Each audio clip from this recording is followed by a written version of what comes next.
Gipasanig sa Mandaue City Hall nga gitutukan na nila ang mga flood control measures sa apektado mga barangay human sa halapad nga pagbaha.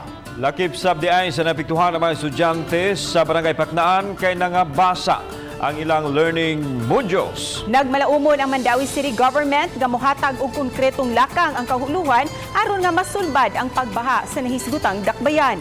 Ang report ni Nico Sereno. Gibana-banang 4,000 ka pamilya ang naapektuhan sa halapad nga pagbaha sa Mandaue ni adtong Domingo. Gikan sila sa unom ka barangay nga gisubay sa parte sa Butuanon River, Paknaan, Umapad, Magikay, Alang-alang, Kasuntingan ug Kabangkalan. Gipasalig sa dakbayan, may mga flood control measures na nga gipatuman apan ang uban nalangan ang implementasyon gumikan sa COVID-19. Naglakip niini ang pagtukod sa riprap ingon man slow protection sa riverbank. So naay mga informal settlers nga maagian gyud no kirid sa banks, river banks sa Butuanon River. So sa pagkakaroon medyo na delay ang ato project tungod sa memorandum nga dili pwede magdemolition sa mga informal settlers. Pero katong lugar nga wala na informal settlers, gisugda na to siya. Subling gipadangat sa city government ang panawagan sa national government sa konkreto nga lakang batok sa pagbaha.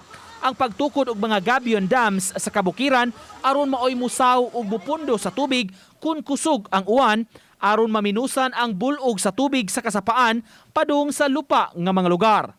Kusog kayo ang uwan, di na to ma-store ang tubig, diretso gina siya as baha. So dako nga problema, baha niya way agas nga tubig. So mao na sige gyud balik-balik si mayor ana even before sa iyang term plus katong congressman siya nga we have to create gabion dams along the rivers. Samtang atul sa pagbaha niadtong Domingo, lakip sa naapektuhan ang mga estudyante nga nagbalik eskwela.